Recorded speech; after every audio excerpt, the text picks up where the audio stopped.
Boa noite, obrigado pela a música, é muito boa. Obrigado, Hudson e Beatriz por tocar.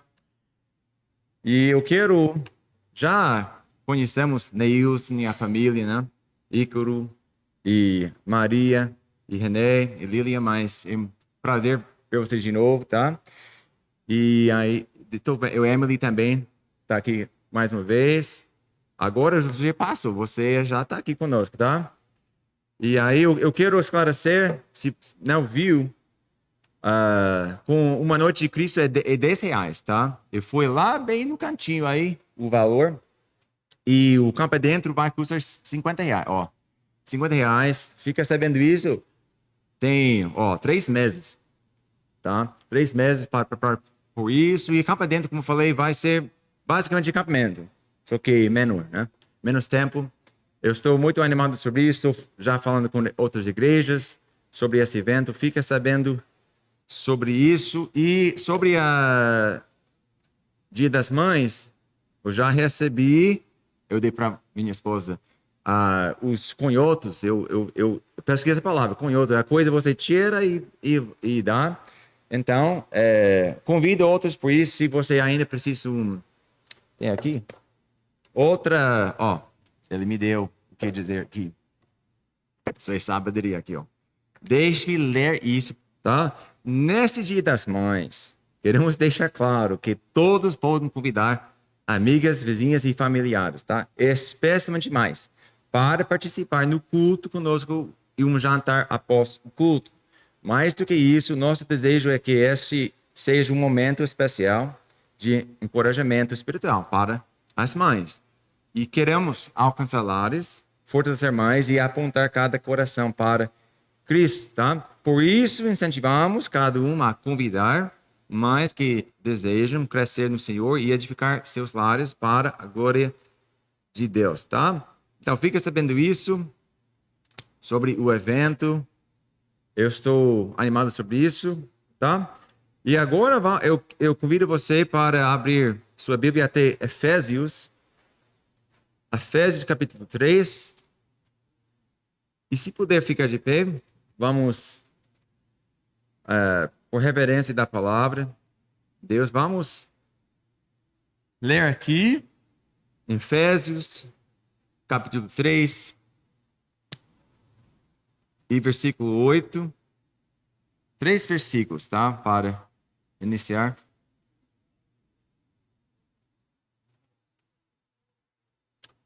E a Bíblia diz: a mim, o mínimo de todos os santos, me foi dada esta graça de anunciar entre os gentios, por meio do Evangelho, as riquezas incompreensíveis de Cristo e demonstrar a todos qual seja a comunhão do mistério, que desde os séculos esteve oculto em Deus, que tudo criou por meio de Jesus Cristo, para que agora, pela igreja, a multiforme sabedoria de Deus seja conhecida dos principados e potestades nos céus, segundo o eterno propósito que fez em Cristo Jesus, nosso Senhor. Vamos orar, Deus. Nosso Pai, mais uma vez, precisamos a ajuda do Senhor, por meio do Espírito Santo, o convencedor do pecado e da mudança em nossas vidas. Nos ajude nisso, em nome de Cristo, oramos mais uma vez. Amém. Pode se sentar. Já foi um restaurante e ficou esperando. E esperando. E esperando. Principalmente com pizza, não é? Aqui em Itapuã, quando você vai comer pizza, às vezes você demora. A comida demora. E às vezes o pedido veio errado. Além disso, né? E você foi embora frustrado. Já aconteceu? Rapaz, até uma vez eles me deram um desconto. Por causa da inconveniência, eu ganhei um pizza gratuito. Olha, tá, pode atrasar. Vai ser R$ 50. Então, e a coisa é porque você ficou frustrado. Eu sei porque eu fiquei assim. Porque eu fui com expectativa. Ó, eu quero comer antes de meia-noite, tá? Eu cheguei 7h30, 8 horas, e aqui daqui meia hora, daqui uma hora eu vou comer. Ó, já 10h30, cadê a comida? Rapaz, o garçom sumiu, eu não sei. Então, mas eu fui com uma expectativa. Eu queria ser servido. E quando isso não aconteceu, ó, fiquei insatisfeito. Eu imagino você também. E agora pense nisso. O que acontece quando a gente chega na igreja com essa mentalidade? Essa mentalidade.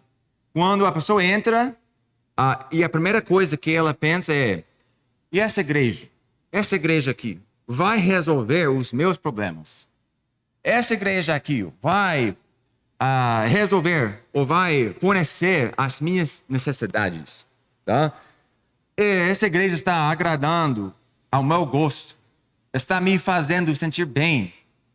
E às vezes, se a resposta for não, ela fica igualzinho insatisfeita, né? Ao cliente, tá? O problema não é que a pessoa o problema não é que a pessoa quer algo, não é problema. O problema é o que ele veio buscar, tá? O problema é para quem ela acha que a igreja existe. Porque se a igreja existe para me servir, então eu tenho todo o direito para ficar chateando, para ficar ser o avaliador da igreja. Isso não dá para mim, não. Mas se a igreja existe para outra coisa, então eu tenho que ajustar minha mentalidade, tá? Então, estamos fazendo um estudo nisso, porque hoje em dia, a ideia da igreja e de ser um membresia, está ficando esquisito. É quase qualquer coisa, tá? E temos que voltar à Bíblia e ver o que Deus quer, o que Ele falou. E até agora, nessa série, nós colocamos, eu falei, 2 tijolos, tá? Fundamentais. Na primeira lição, vimos que a igreja pertence a Cristo, né? Nós vimos em Mateus 16, Cristo define a igreja, Cristo constrói a igreja, Cristo é o dono da igreja, Ele é a cabeça. Não a cultura, não a tradição, não nossos sentimentos, nossos gostos, o gosto do povo. O que Jesus falou? A minha igreja. Ele é o fundador. Isso é uma declaração. E se a igreja pertence a Cristo, então Cristo tem o direito, né, de dizer o que a igreja é, como a igreja funciona e para que a igreja existe. É a primeira lição. Segunda lição, vimos como essa igreja vive na prática, no dia a dia, tá? Porque Deus deixou para nós exemplos na Bíblia. Para nós, que podemos ver? Em Atos 2, por exemplo. Fomos em Atos 2 e vimos um povo que não apenas aparecia na igreja, mas perseverava. No quê? Na doutrina, no partir do pão, na comunhão e nas orações. Era um povo que habitava junto, uma família, não um povo que frequentava, tipo, um evento. Dá para hoje. Não, foi uma família. E a marca não era presença de vez em quando. Não, mas perseverança real. E hoje vamos colocar o terceiro tijolo hoje, tá? E essa é a pergunta: para que existe a igreja? Para que existe essa igreja aqui em Itapuã? Isso é fundamental, porque se você entende para que a igreja existe, você entende como você deve existir dentro dela, não é? Tá, eu não vou para Emporium levando o meu carro. Eu preciso você trocar o óleo. Não, eles não fazem isso. Eles servem comida. Então, se você veio à igreja com uma perspectiva falsa, errada, você nunca vai ficar satisfeito. Então, nós temos que ajustar de acordo com a Bíblia nisso. Isso é fundamental.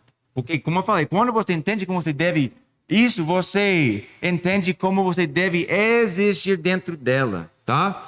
Então, Efésios 3, nós lemos já a mim, em versículo 8, o mínimo de todos os santos. Me foi dada esta graça de anunciar entre os gentios, por meio do evangelho, as riquezas incompreensíveis de Cristo e demonstrar a todos qual seja a comunhão do mistério que desde os séculos esteve oculto em Deus, que tudo criou por meio de Jesus Cristo. Para aí, antes de chegar o versículo principal, que é o versículo 10, que carrega o peso dessa passagem. Presta atenção no que está falando aqui, Paulo. Homem, ele plantou, ele fundou igrejas em todo lugar. Esse homem suportou o quê? Prisões, tá? Açoites, pedradas, e ele escreveu a metade do Novo Testamento. E como Paulo se descreve? O mínimo de todos os santos. Você é um santo em Deus se você é salvo? Sim, todos nós. Se você é salvo, você é um santo em Deus. E Paulo falou, o mínimo. Rapaz, não é o mais importante, olha o que eu fiz. Não o que mais estou contribuindo. Não, ele falou o mínimo. E Paulo diz que a essa pessoa, a mínimo de todos os santos, foi dada uma graça, uma missão. E qual foi a missão? Ele falou, anunciar entre os gentios e nós as riquezas de Cristo, esclarecer o mistério que esteve escondido desde os séculos. Então, no versículo 10, ele revela para que tudo isso existe. Leia comigo. Para que agora, pela igreja, a multiforme sabedoria de Deus seja conhecida dos principados e potestades nos céus. Então, presta atenção. Para quê? Isso é motivo. Para quê? Essas duas palavras carregam o propósito de tudo. Por que Paulo pregou? Para quê? Para que o quê? Para que a sabedoria de Deus fosse manifestado. Por que o mistério foi revelado? Para que a sabedoria de Deus fosse manifestada. Por que a igreja existe? Para que a sabedoria de Deus fosse manifestada. Mas como isso vai acontecer? Como que essa sabedoria de Deus seria exibida ao universo? Pela igreja. Pela igreja. Não pela televisão, não pela internet, não pelo governo, mas pela igreja. Ou seja, a igreja não é uma opção, tá? Não é o plano B, é o plano A de Deus, tá? A igreja é o plano. A igreja é o instrumento que Deus escolheu para exibir a riqueza da sua sabedoria. E olha a palavra que Paulo usa, multiforme. Literalmente significa de muitas cores. Quando eu pesquisei sobre essa palavra, eu fiquei um pouco confuso. Como isso tem a ver com isso? Ele está falando isso. A sabedoria de Deus não é simples. Não é uma coisa só, é variada. Tem muitas coisas atrás disso, tá? Não é uma sabedoria que cabe numa frase, é uma sabedoria rica, variada, de muitas dimensões. E Deus escolheu a igreja como o lugar onde essa sabedoria seria exibida. A igreja. E por que Deus queria manifestar isso? Ele já falou. Para o quê? Para os principados e potestades nos lugares celestiais. Então, Paulo está falando de toda a ordem espiritual criada, tipo anjos, tá? Tudo que existe no plano invisível, que observa o que Deus está fazendo na história. Paulo está criando uma imagem, o universo inteiro, visível e invisível, observando o quê? A igreja. Que coisa pensar? A igreja. E Deus escolheu a igreja como o painel onde Deus exibe a riqueza da sua sabedoria. Isso não é pequeno, é imenso. Mas o que é essa sabedoria? O que os principados e potestades estão vendo quando olham para a igreja? Paulo já falou isso, vamos voltar rapidinho para versículo 6, para entender o contexto. Tá? Ele falou, a saber que os gentios são co-herdeiros e de um mesmo corpo e participantes da promessa em Cristo pelo Evangelho. Lembra? Nós falamos outro dia que o mistério de Deus é que Cristo está em nós, mas Ele uniu povos contrários, os judeus, os gentios, dois povos que se odiavam, que se desprezavam, que não se sentavam à mesma mesa, que não dividiam o mesmo espaço, agora formando um único corpo em Cristo. O escravo e o livre. Todos trazidos para dentro do mesmo corpo pela obra de Cristo. E Deus não apenas juntou pessoas diferentes, Deus reconciliou pecadores consigo mesmo pela cruz. E pecadores reconciliados com Deus foram reconciliados uns com os outros em um só corpo. Isso é unidade. A unidade da igreja não nasce de boa vontade humana. A unidade da igreja nasce do sangue de Cristo. Tá? E isso é o que os principados e potestades estão vendo. Deus dizendo, olha, veja minha igreja. Você lembra quando Satanás foi até Deus sobre Jó? Ele foi perturbado demais, porque Jó ele não vivia como os outros no mundo. E ele deu um desafio para Deus. Ele vai chegar ao Senhor, tira a coisa da vida dele. Tá? Então, da mesma forma, os principados, potestades, eles estão perturbados que Deus pode fazer tudo. Hoje pela manhã nós pregamos Romanos 8:28, que tudo está contribuindo juntamente para o bem dos filhos de Deus. Deus tem esse poder. Deus tem isso. Deus está dizendo ao mundo espiritual também, olha o que eu fiz. Olha o que meu filho comprou. O que o Espírito une. E a igreja é a prova viva disso. Agora, vamos falar sobre nós aqui. Quando pessoas tão diferentes se reúnem aqui, histórias diferentes, passados diferentes, jeitos, lutas, e caminham juntas, se amam, se suportam, se perdoam, se servem. Isso não é apenas bonita, gente. Não. Isso não é apenas prático. Isso é um ato de exibição da sabedoria de Deus diante do universo. Incrível pensar nisso. A igreja não é só funcional. Não, a igreja é não somente útil, mas é glorioso. Está glorificando Deus. E quando você não aparece, quando você se afasta, quando você vive desconectado do corpo, você não está só faltando uma reunião, você está removendo um pedaço desse painel. Nós temos que mudar nossa mentalidade sobre a igreja. Você está tirando algo que deveria estar ali.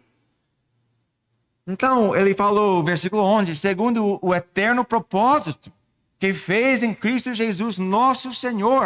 Paulo chama esse propósito eterno. Isso não foi ideia de última hora. Já foi planejado. Quando? Para sempre foi. Para sempre. Não foi um plano B. Depois que o plano E falhou, isso não foi ajustado de acordo com o gosto da geração que estava na época. Por isso nós não fazemos ajustes para algumas coisas, porque é doutrina, não muda, gente. Eu dou graças a Deus que nós temos ar, né? Isso pode mudar, não tem nada a ver com doutrina, gente. Mas o que nós cantamos, como nós cantamos, o foco da música, isso é uma coisa mais bíblica. E se você vai inventando coisas, jeitinhos para agradar a geração, opa, cuidado com isso. Cuidado com isso. Paulo chama isso de propósito eterno. Pense no que isso significa.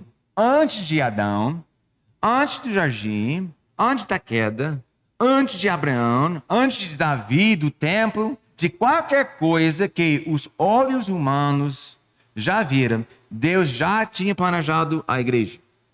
Já planejou ter uma igreja. Planejou que a igreja mostraria a sabedoria de Deus. Planejou que essa igreja fosse gloriosa, sem mácula, sem ruga, santa e irrepreensível. Como ele falou em Efésios 5. E olha o que isso elimina. Elimina a ideia de que a igreja é um experimento humano. Eu já falei com vocês sobre o que aconteceu na minha terra, 1980, como os pastores, alguns foram indo casa a casa, falando com ateus. O que você gostaria de ver na igreja? Me fala. E eles foram modificando tudo, como se fosse uma experimentação. E não, a igreja não é isso, não. Isso elimina a ideia que a igreja pode ser reinventada a cada geração de acordo com o que o público quer. Elimina a ideia que a igreja existe para se adaptar ao homem. Não, a igreja não é uma resposta ao homem. A igreja é uma resposta de Deus. Uma resposta à glória de Deus, ao propósito de Deus, estabelecido antes de qualquer geração existir para opinar sobre o assunto. Nós não podemos mexer com a igreja. E esse plano está sendo executado agora, hoje à noite aqui, nessa cidade. Quando você se reúne com o povo de Deus, você não está participando de um evento religioso qualquer, não. Você tem pessoas observando. Você está participando do cumprimento de um propósito eterno de Deus. Então, a forma de você entrar no culto, a forma de você enxergar o irmão ao seu lado, a irmã, a forma de você pensar em compromisso, em serviço, em participação, em cantar, tudo isso deve ser de um jeito que agrada a Deus. Porque não estamos falando de preferência, estamos falando de propósito eterno. E propósito eterno não se ajusta às minhas preferências. Agora, não estou falando que a igreja não consola. Certamente a igreja consola pessoas, fortalece pessoas, sustenta pessoas. Mas a igreja não existe para girar em torno das preferências do homem. A igreja existe para a glória de Deus. E justamente por isso, dentro desse propósito maior, a igreja se torna o lugar onde a graça de Deus restaura pessoas. Bom, nós temos que entender. É tipo, quando você está criando filhos, eles têm ideias sobre a vida. E aí, as ideias ficam aqui, assim, E você tem outras ideias maiores e você vai ensinando eles. Olha, você tem uma visão da vida, mas é bem pequena, tá? Você precisa fazer ajuste nisso, tá? Não é que todas as ideias deles são erradas. É que eles precisam caber onde? Outra ideia maior, tá? Você tem desejos? Tá. Tudo bem. Mas lembre-se, você fica nessa casa comigo, sendo pai. E aí você não pode fazer qualquer coisa só porque quer. Eu sou pai, rapaz. E quando você sai dessa casa, você vai ficar debaixo de Deus. De chefe. Ninguém fica livre de autoridade. Ninguém. Todos nós ficamos debaixo de autoridade. E aí nós precisamos fazer o quê? Para de criticar as ideias assim e só submeter. Isso mesmo. E Deus está falando isso conosco isso. O que acontece quando eu entro na igreja como consumidor? O que acontece? Pensa no absurdo disso, tá? É como alguém entrar num estádio lotado, em pleno jogo, se sentar e passar o tempo todo reclamando que o assento está desconfortável, enquanto o jogo está assim desenrolado na frente dos olhos. E a pessoa está focada no assento. Opa! Você diria, isso é ridículo. É ridículo mesmo? É? Sabe que é exatamente o que acontece quando a gente reduz a igreja ao que a igreja faz por mim? A igreja não foi feita por nós em si. A igreja foi feita para o quê? Para que agora, pela igreja, a multiforme sabedoria de Deus seja conhecida dos principados e potestades nos céus. A igreja tem um propósito. E a coisa mais significativa que existe no universo espiritual está acontecendo. Deus exibindo a sabedoria dele por meio da igreja, pela igreja. E a pessoa está avaliando se gostou da música. Olha, quando o critério principal para o compromisso de alguém com a igreja é gosto, conforto, conveniência pessoal, essa pessoa está operando com uma definição errada da igreja. Nós precisamos entender isso. A mentalidade de consumidor não aparece sempre de forma óbvia. Não chega com esse nome, consumidor, tá? Chega como preferência, opinião. Eu precisava de algo diferente. Aquela outra igreja tinha mais a me oferecer. E antes de perceber, a pessoa está indo de igreja em igreja como quem vai de restaurante em restaurante, procurando o cardápio certo, o ambiente certo, o atendimento certo, sempre avaliando, nunca se comprometendo. Mas a igreja, ninguém cresce assim. E a igreja não foi desenhada para funcionar assim. Eu digo isso com cuidado. Porque Deus cuida das pessoas. Deus se importa com as dores, as lutas, as necessidades das pessoas. Isso é real. E a igreja oferece ajuda. A igreja é o lugar onde o crente é fortalecido, consolado, corrigido, sustentado. Isso faz parte do que Deus projetou, mas Deus cuida das pessoas dentro de um propósito maior. É como a diferença entre um soldado que se alista porque quer servir e um soldado que se alista esperando que o exército sirva a ele.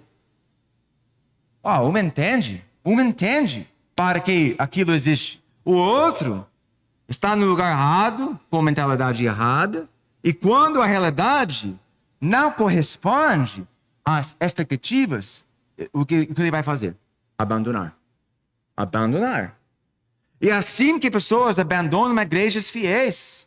Não porque a igreja falhou, mas porque a expectativa nunca foi alinhada com o propósito de Deus. E quando você entende o propósito da igreja, a pergunta deixa de ser: o que eu estou recebendo aqui? O que eu estou recebendo aqui? E passa a ser: o que eu estou contribuindo aqui? Como eu estou contribuindo aqui? Porque Deus está observando. Os potestades estão observando. Os principados estão observando. Toda vez um crente de 20 anos de idade, um jovem aqui, senta ao lado de alguém, uma idosa, sentam juntos, se respeitam, se ensinam, se amam. Isso é a sabedoria de Deus. É nação, gente, sendo exibida. Toda vez que duas pessoas que tinham motivo para se odiar, se abraçam dentro do corpo de Cristo, isso é a sabedoria de Deus sendo exibida. Toda vez que alguém que era de uma vida destruída, está aqui, firme, crescendo, servindo. Isso é o quê? A sabedoria de Deus sendo exibida para todos a ver. Toda vez que alguém suporta uma ofensa, perdoa de verdade, continua presente mesmo quando é difícil, ó, isso é a sabedoria de Deus sendo exibida. Não para os homens apenas. Não pegue isso, mas para quem? Os principados e potestades. Para todo o universo espiritual. E você e eu fazemos parte disso. Hoje à noite, tá? E a questão é, o que eles estão vendo quando olham para a sua vida dentro desse corpo? Você age como eles para si mesmo? Você sabe que tudo fora de Deus é assim. Só age para si mesmo. Só vive para si mesmo. Os demônios, o diabo, tem nada a ver com Deus, vontade de Deus, não, é para si mesmo. E quando nós chegamos à igreja e agimos da mesma forma,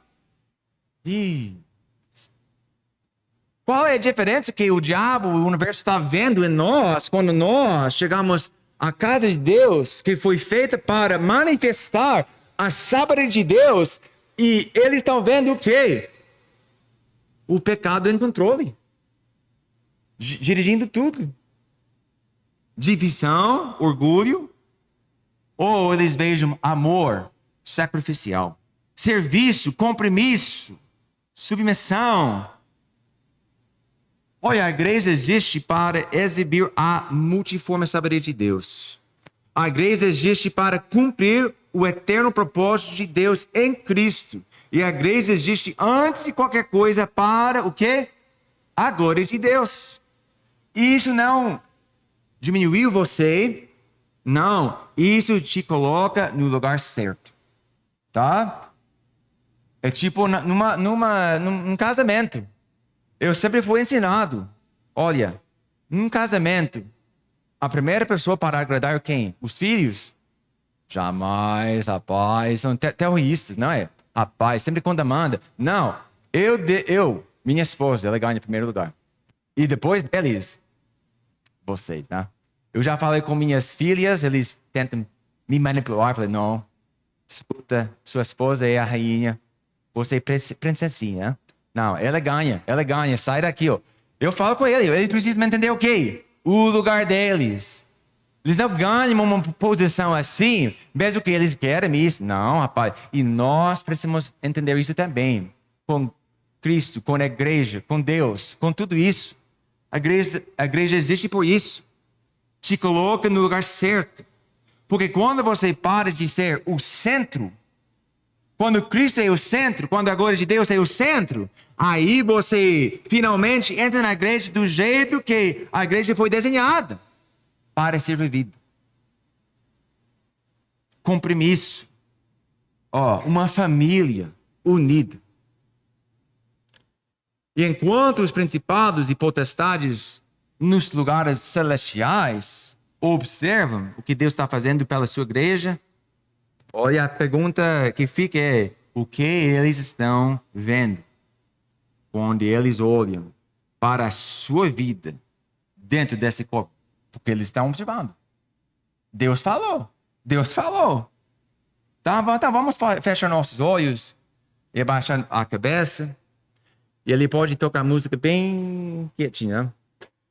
Se você está aqui hoje à noite, ainda não conhece a Cristo, escuta, essa igreja que você está vendo, esse povo reunido aqui, não é perfeito, não. Falhamos. Mas é a prova de que Deus reconcilia pecadores consigo mesmo pela cruz. E essa reconciliação está disponível para você hoje. Cristo comprou isso na cruz. Cristo comprou isso com o próprio sangue. Se você quer receber isso hoje, a salvação, eu te convido a vir ao altar agora, enquanto a música toca. Nem todos vão para o céu. Ah, o que é a diferença entre alguém que vai e não? Ó, Cristo Jesus. Ah, mas eu conheço ele. Não. Olha, não esqueça Mateus 7. Senhor, Senhor, fizemos milagres. Apartai, nunca conheci vocês, porque vocês praticam iniquidade, tá? Então, Cristo precisa dar novo nascimento, renascer de novo, uma nova natureza. Se você nasceu fisicamente, todos vocês, obviamente, olha, você ainda precisa de um nascimento espiritual. E isso é óbvio. É óbvio. Então, se você nunca experimentou isso, se você nunca passou por isso, olha, hoje à noite você pode receber Cristo de verdade, tá? E se você já é salvo, a pergunta não é se você acredita que a igreja é importante, não. Todos estão aqui hoje. A pergunta é como você está vivendo dentro dela. Você está aqui com quem entende que faz parte de algo eterno? Ou você está aqui como consumidor, avaliando se a igreja está servindo bem a você? Olha, de qualquer forma, se Deus falou com você hoje, não deixe esse momento passar. Pode orar em seu lugar, pode ir ao altar aqui. Eu vou deixar a música tocar mais um estrofe e vamos orar, tá?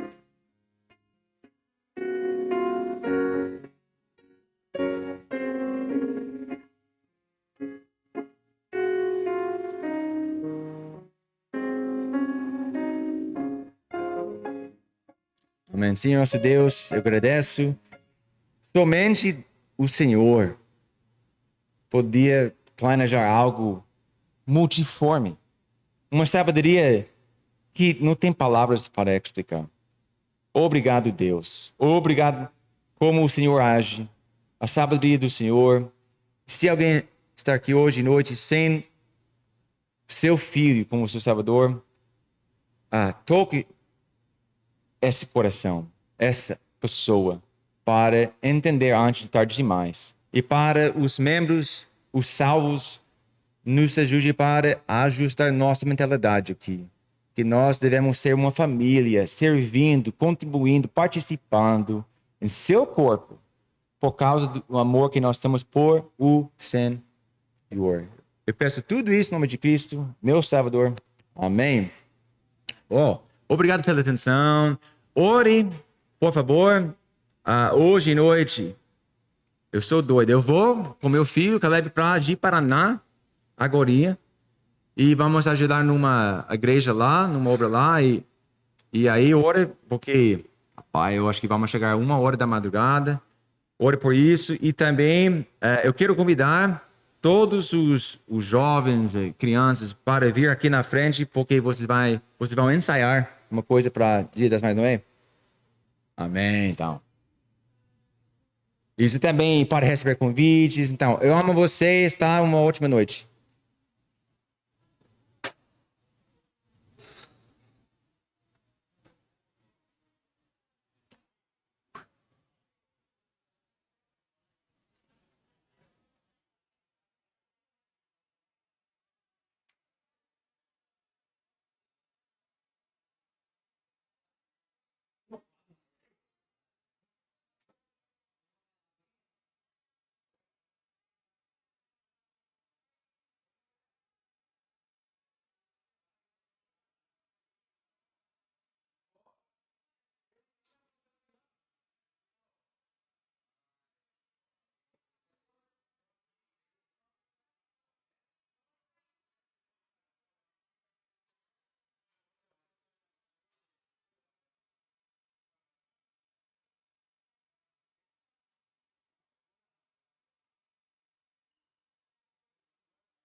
A gente terá que ir lá novamente, né? No cartório? Ou só o senhor? Não, sou eu. Ah, só para você. É, Nem porque negócio pra você trás. foi já registrado. Sim. No caso, não contou o registro, mas a assinatura tudo contou. Sim. Então, você vai ter que reentregar, mas com agora tudo certo, tá É. passando da igreja. Inclusive, a irmã Zenaí foi embora. Meu filho, eu preciso assinar o documento, nada vale não. Aí,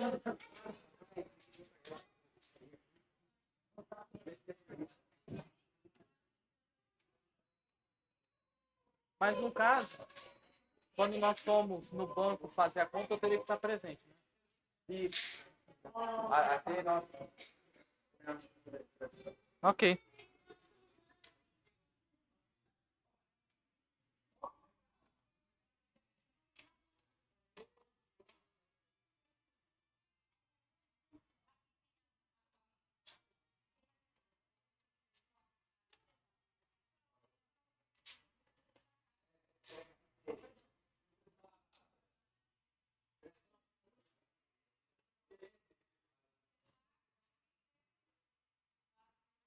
Oi? Oi? Oi, oi.